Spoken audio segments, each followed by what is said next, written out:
Hello, everyone, and welcome to Slash Film Daily. Today is Monday, April 8th, 2024. On today's episode of the show, we're going to feature an interview conversation that hopefully provides a little peek behind the curtain into how some of the theatrical exhibition space works a little bit in Hollywood. My name is Ben Pearson. I am an editor at slashfilm.com, and I'm joined on today's episode by Slash Film staff writer and box office analyst Ryan Scott.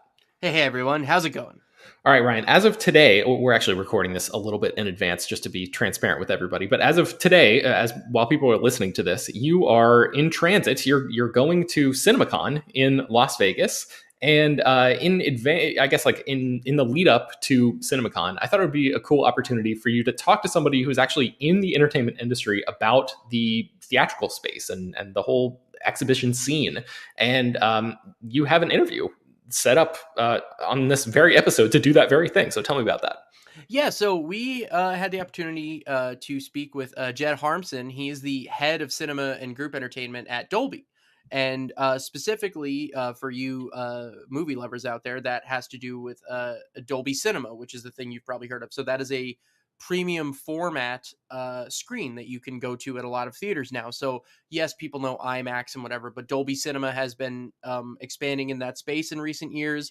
And I don't want to spoil it too much, but part of the reason Jed came on the podcast is they have unveiled a new program that is going to make it easier for theaters that want to convert one of their auditoriums to Dolby Cinema. And so, we've seen movies like Godzilla Kong, Dune Part 2, that are having like outsized performances on premium format screens. And Dolby Cinema is very much expanding in that space. So for those that want premium format tickets, for those that have been enjoying that sort of thing, Jed is one of the guys pulling the strings and making that possible, trying to change that, trying to shape that part of the industry moving forward. So this is very much a pulling back the curtain and looking at, okay, what are you getting for your extra money? How does Dolby compare to IMAX? And, getting it directly from the guy involved. That's awesome. Yeah. Okay. So let's just dispense with the formalities, Ryan. Let's just cut straight to your conversation with Jed. I am here speaking today with Jed Harmsen. This gentleman is the head of cinema and group entertainment at Dolby Cinemas. So if you have experienced a Dolby Cinema at your local theater, this is one of the people responsible for that experience. So first off, hey, Jed, how you doing? I'm doing great. Thank you so much for having me. And I certainly appreciate the credit on delivering the impact of Dolby Cinema, but your viewers should know there's thousands of people at Dolby here who have committed their entire careers and dedication to sight and sound to providing those experiences. So I at least want to give them their due. Of course. Because frankly, they contribute a lot more to the movie-going experience than I do. Well, all right, but in fairness, you are the the head of the pyramid here, so you're probably I am certainly responsible for some of this. So, but before we get too far into this, just for your average person that's listening here, and honestly for my own edification as well, what is Dolby Cinema exactly? Like, I think some people probably at least aware that it is a form of premium format screen at a movie theater, but how would you explain that to someone who had no idea what you were talking about? Sure, happy to. So Dolby Cinema is Dolby's perspective on what the pinnacle movie-going experience can and should be. And so for us, that really focuses on three different elements, right? The best sight, which for us is our unique and proprietary Dolby Vision projection system, where we were the first HDR projection solution in the market to show brighter brights, darker black level, more colors, more detail and picture clarity. So that's one key component of the Dolby Cinema experience. The second is sound, which obviously Dolby has long been known for. Dolby Cinema includes our latest audio innovation, which is called Dolby Atmos, which is an immersive object-based sound system. So that instead of sounds just coming from channels or very particular places, they actually can be objects in a general volume to really give you a much greater sense of the filmmaker intent and really immerse you in the story. And then last but not least for Dolby Cinema is an element of Dolby specified and designed specifications and implementation. So what should an auditorium look like and feel like to enhance that sight and sound experience? So things like the size of the screen and your proximity to it and the curvature of the row, ensuring that your sight lines are unimpeded, minimizing the amount of ambient light in the room so that you really can take away that visceral Dolby Vision experience, things like that. So it's all three of those elements all together that we then work with our exhibitor partners to put out into the world. So, going a little bit deeper here, when you talk about premium format, IMAX is the one people are probably most familiar with. And, for a lot of films in IMAX, you have movies that are getting filmed in IMAX cameras. And, there's this whole IMAX thing that a movie will go through. Is there a process for like a movie to get the Dolby treatment? And what is that exactly? Like, what does it look like if a movie is, presented, through the Dolby filter, as it were? No, that's a great question. So short answer is yes. There is a analogous, if you will, Dolby treatment to have films in the Dolby cinema experience. So the first on the Dolby Atmos side, so I'll start on the sound side, is we work with re-recording mixers and sound editors and many folks on the film to actually, we've enabled a whole bunch of post-production stages with Dolby Atmos sound systems so that when they actually create the soundtrack and that score and effects and dialogue and all of that, they're doing it in a indicative Dolby Atmos immersive audio soundscape. And then it is our magic and our responsibility to translate the intent on that post-production stage into the Dolby Cinema theatrical environment. So that's one element where we come into play on the sound side. On the picture side, it's very similar. We've similarly went and enabled a whole bunch of post-production and partner facilities with our unique Dolby Vision HDR projection system. And so ultimately what that looks like is what we call our bright level or our white level on the projection system is double that of standard digital cinema. So we're twice as bright as most other things on the market. Our black level or the black reproduction we can do is over 500 times what the normal cinema projector can do, and many, many, many more colors. So similarly, we'll bring the film into one of these facilities that has our projection capability and work with the colorists and the post-production team to give what in our mind is the most impressive and captivating picture version of that story of that film. And then we bring those together to create sort of the Dolby Cinema film, if you will, which then gets sent to the theater and played out for moviegoers around the globe. So, IMAX, I think a lot of people think like, oh, it's a huge screen, like that's like for the layman, for your average moviegoer, like that might be how you look at it. But then you have other premium formats like Cinemark XD out there, for example. How does Dolby sort of compare and fit in there? Like, is it, a screen comparable to IMAX, or, what is Dolby compared to those other premium formats? Like, if you have a moviegoer out there that has an option to see something in several different formats, what sets Dolby apart? Yeah, and look, obviously I have a particular bias on this answer, but where Dolby Cinema fits in is it is one of those destinations to go and see a movie, analogous to choosing to see it in IMAX or an exhibitor PLF like the one you mentioned. From our perspective, what makes it different is, again, the picture that we deliver with Dolby Vision is incomparable to anything else in any other offering. Again, that's from an objective scientific standpoint of how bright the image is, how dark the image is, how many colors we can produce on the screen. Certainly on the audio standpoint, we have a market-leading immersive audio system that we bring as part of that overall experience. And I wouldn't underestimate what that overall design, when we think about sight lines and acoustic isolation and all those elements that really make it the best implementation of both those Dolby Vision and Dolby Atmos technologies. And Dolby Vision in particular has been exclusive to the Dolby Cinema program and is really one of the key differentiating factors for the Dolby Cinema offering. So let's lean into that bias for a second. You would go so far as to say, and you even said like scientifically, that like the projection on Dolby is better than IMAX. Like, are you, is that like something that you guys are out there sort of, trying to put out in the world that like, hey, we literally have the best thing here? Look, yeah, short answer is yes. We believe we have the best thing. We think we have the best picture, the best sound, the best overall auditorium design that takes both of those dynamics into consideration, as well as consumer comfort and things like that. Uh, and so we believe that when we combine all that together, it is the best way to see a movie. It's the most transformative way to see it, and the one that many filmmakers, in our discussions, believe is closest to their vision, their filmmaker intent, if you will. Do you have a specific filmmaker example in mind of someone, with one of their films that like said that to you, like where, because I think, Nolan is famously a pretty big proponent of IMAX, but do you have someone, kind of in your camp that's been a proponent of you guys?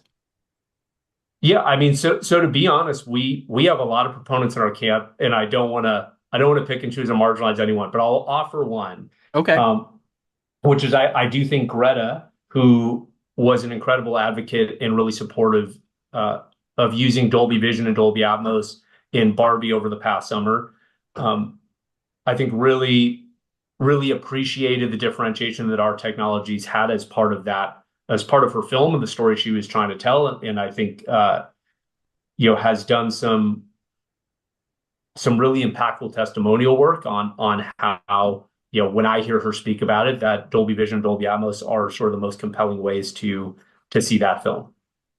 Well, so on the subject of Barbie, which we're of course talking about, is Dolby. One of the reasons we're talking is that Dolby Cinema had its biggest year ever in 2023, and that's not like post pandemic, that's ever. And that was largely due to Barbie and Oppenheimer. So I guess like, obviously I'd love to hear some insight into that, because we've heard, I'm a big box office guy, so I talk a lot about, hey, we are not at all back to pre-pandemic levels, yet you guys are here seeing more business than you've ever seen. Now, was that purely driven by just a spectacular summer with two hits that nobody could have seen coming on that level, or is there more to it than that? Um, so I think there's it's a both and. So certainly those two powerhouses in the summer were an incredible boost for the overall industry, as well as for Dolby Cinema in particular. But I think there's more to it than that, because our Dolby Cinemas have the highest average per screen box office of to my recollection, any PLF offering in the market.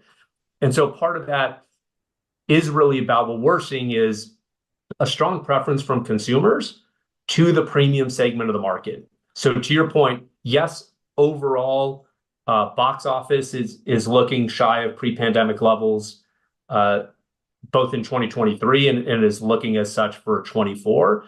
But we are continuing to see a lot of growth in the premium segment, and those premium screens like Dolby Cinema representing an outsized percentage of the overall box office on a particular film. And I think all those dynamics sort of come together that have helped us have Dolby Cinema's strongest year in 2023.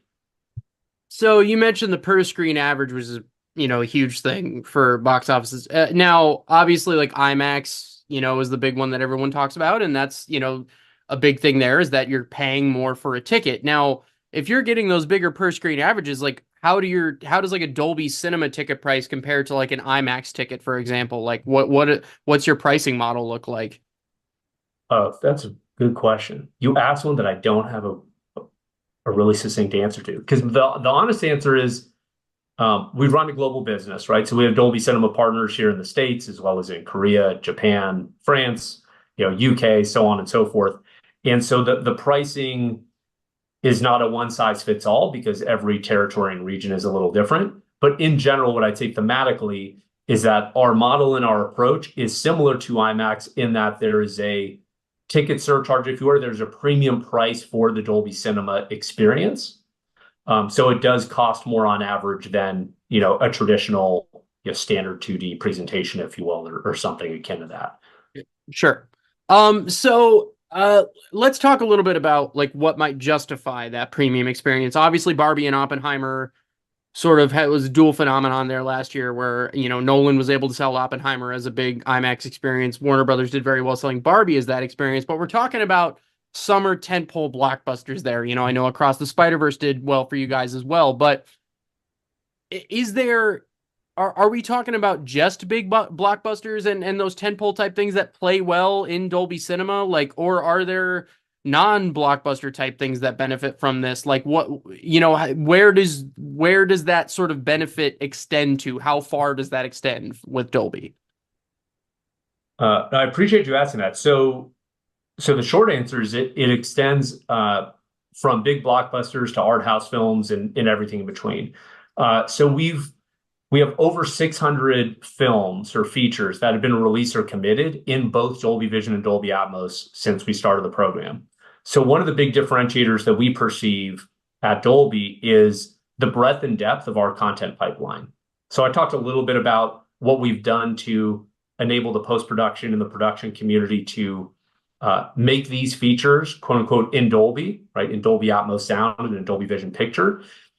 So we've done a phenomenal job on enabling a significant pipeline of content, to your point, from big blockbusters to smaller films, and allowing our exhibition partners to have much more flexibility in what they program, knowing that whatever it is they want to program, it will still have that Dolby differentiation and that Atmos and Vision experience in a Dolby cinema.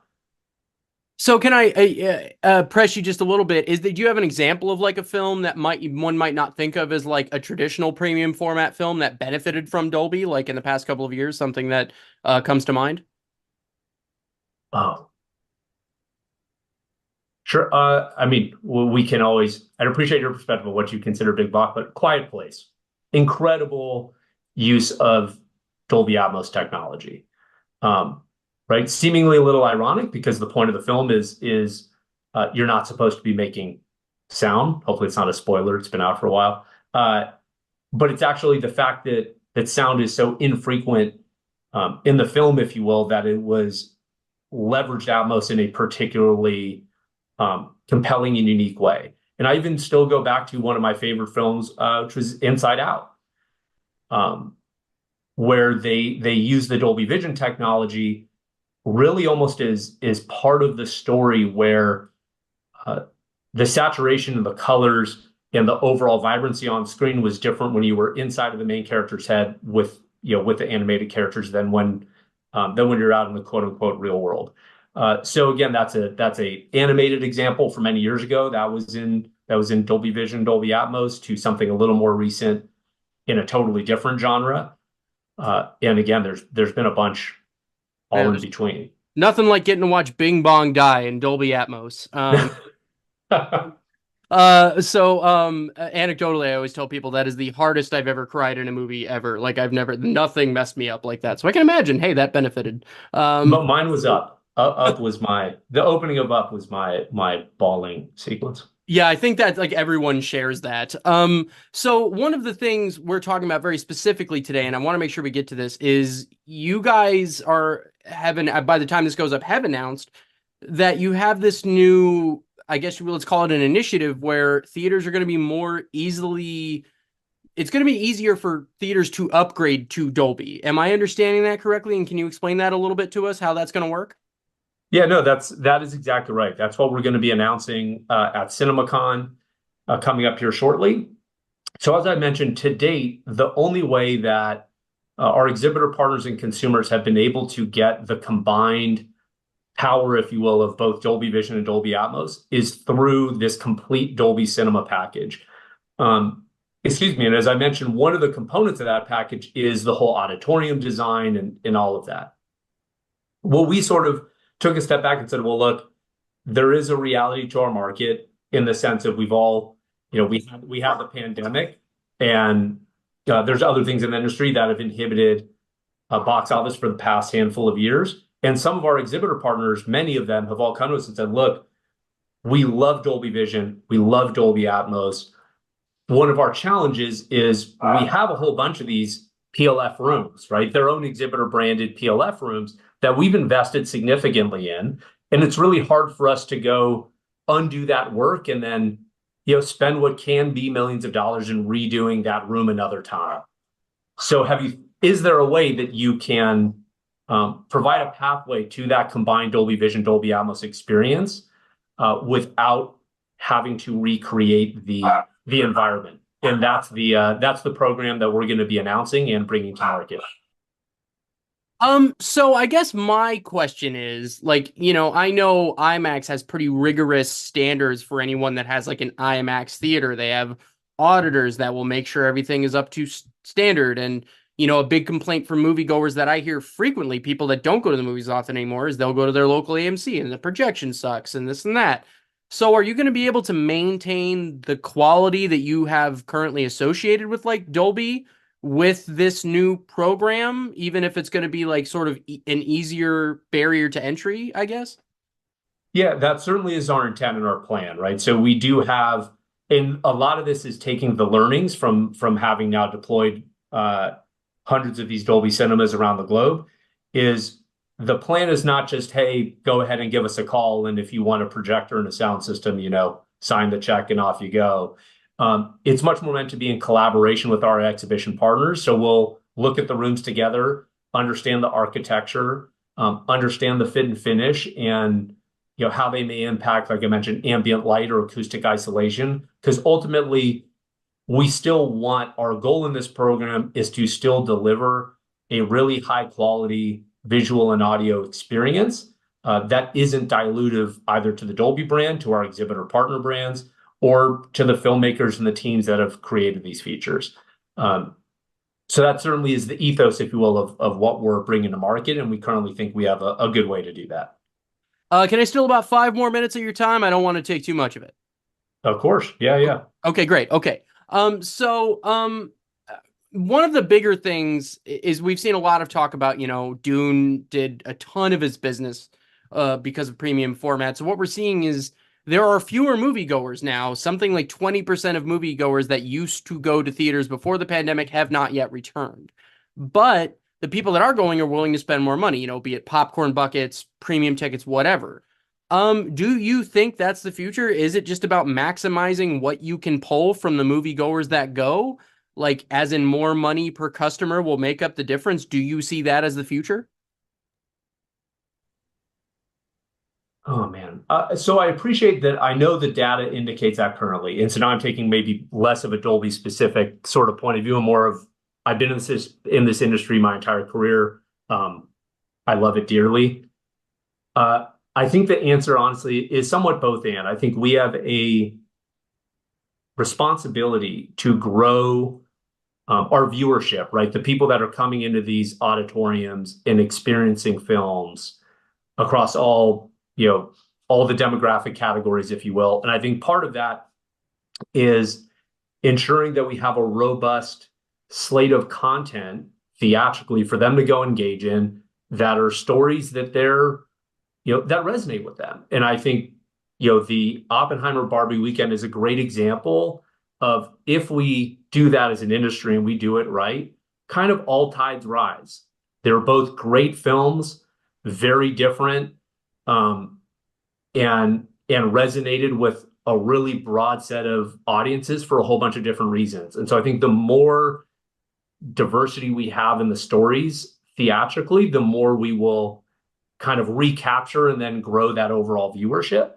I do also see, if I'm being perfectly honest, a general gravitational pull towards kind of a higher revenue or a higher ticket per patron. But I don't think that is out of just arbitrarily wanting to charge people more. I think it is incumbent on all of us in the industry, and certainly this is what we do at Dolby, there's a willingness to pay, as you reference, but we need to deliver something that is actually spectacular, different from what they get in their home, leverages the value of that communal experience together, and offers them a sight and sound and a memorable movie-going experience that they can't have any other way.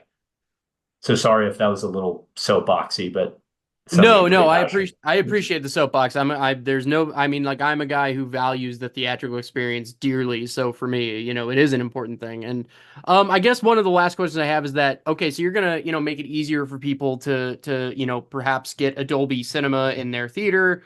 So you're obviously going to expand the amount of premium format screens in the country, and I believe IMAX is expanding as well. Are you worried about an oversaturation point with those premium format screens? And like, at what point, have you guys tried to factor that into your model, like making sure that you're not sort of, you know, overextending that market? Yeah, so we certainly do have that as part of our consideration. And I think in short, what we see right now is um, we're certainly not near that saturation point. Again, the PLF or the premium large format segment of the market is still growing in a really healthy fashion. We're not seeing any cannibalistic traits, if you will, uh, either between certain formats or even within the ones that we power. Um, but yes, we are mindful that as much as I would love to say that every screen in the world with Dolby Vision and Dolby Atmos is great, it's also a reality that the more ubiquitous, right, something premium becomes, almost by definition, it becomes less premium.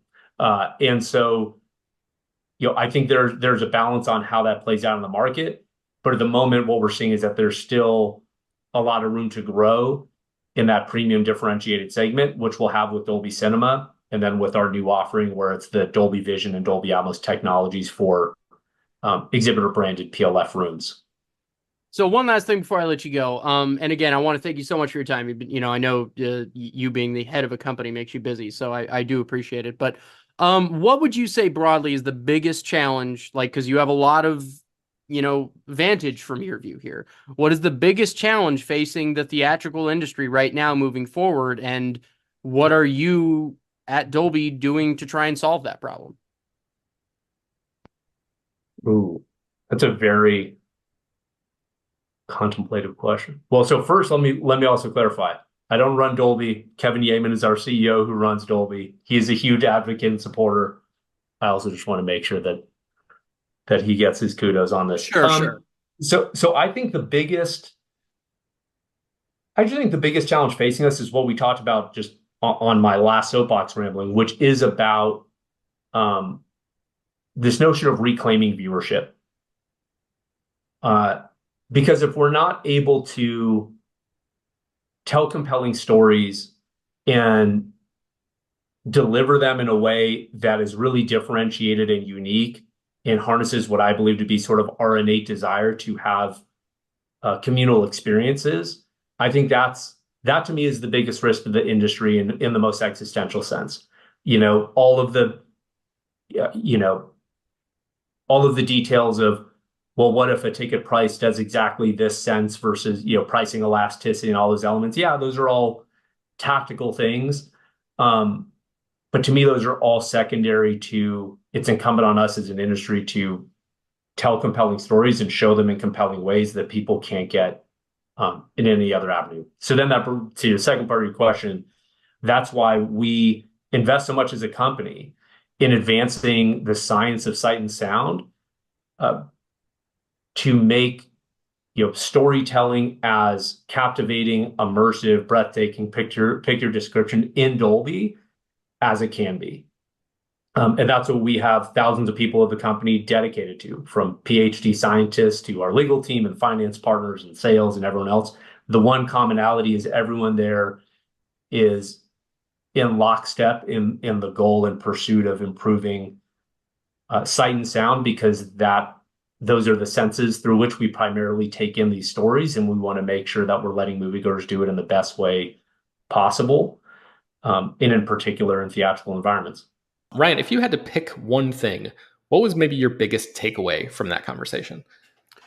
I think I've spoken to heads of companies before and or heads of divisions, and I think the thing is they very much they go through literal PR training and things because they want to make sure they're sending out the company's message as they see it. And I think what I appreciated about Jed is that there were a few times where the man paused, collected his thoughts, was very clearly trying to give me an honest answer for stuff that like he wasn't just trying to sit there and read off a press release. He was actually trying to offer me some insight and you guys some insight. So I did appreciate that. And obviously, look, the guy's gonna try to put his company's message out there, I appreciated his ability to answer stuff honestly and be as forthcoming as possible. Yeah, for sure. Okay. Well, my plan as of right now, Ryan, and we'll see if how this goes in terms of like travel and all that stuff, is maybe to have you back on the show on Friday after CinemaCon is over, and just give me like an info dump on your experience there and like all the coolest stuff that you saw along the way. I would highly encourage people to check out slashfilm.com over the course of this week to read the coverage that we're going to be churning out based on Ryan's observations and stuff. I mean, I've covered CinemaCon for a bunch of years, and it is wild. It is pretty fast and furious, and I think there's going to be a pretty decent amount of stuff that is going to be like previewed there or showcased there in some form or another that people are going to care about. So definitely stay tuned. If you're listening to this podcast, just like refresh Slash Film a bunch of times throughout the day as this week goes on, and then hopefully if the schedules align, we'll have Ryan back on Friday to do kind of a debrief. Barring the absolute unforeseen, I will make sure we can do that Friday episode. And yeah, look, and if you guys want to make it easy on yourselves, follow me on Twitter at Ryan Scott Writes. I'm also available on Threads or Blue Sky at that same handle. And I will be sharing everything that I am discovering during CinemaCon. So if you want to just keep up with, follow my socials, and I'll make it easy on you guys. Yeah, excellent. Okay, cool. So thanks for that, Ryan. And yeah, you can find much more about CinemaCon and Dolby Cinemas and all sorts of stuff at slashfilm.com. Slashfilm Daily is typically published every weekday, bringing you the most exciting news from the world of movies and TV, as well as deeper dives into the great features you can find on the site. You can subscribe to the show on Apple, Overcast, Spotify, wherever you get your podcasts. You can send your feedback, questions, comments, concerns, and mailbag topics to us at bpearson@slashfilm.com. Make sure to leave your name and general geographic location in case we mention your email on the air. Don't forget to take a minute to rate and review this show on Apple Podcasts or Spotify. That really does help us out a lot. Tell your friends about the show any way you can. Thank you.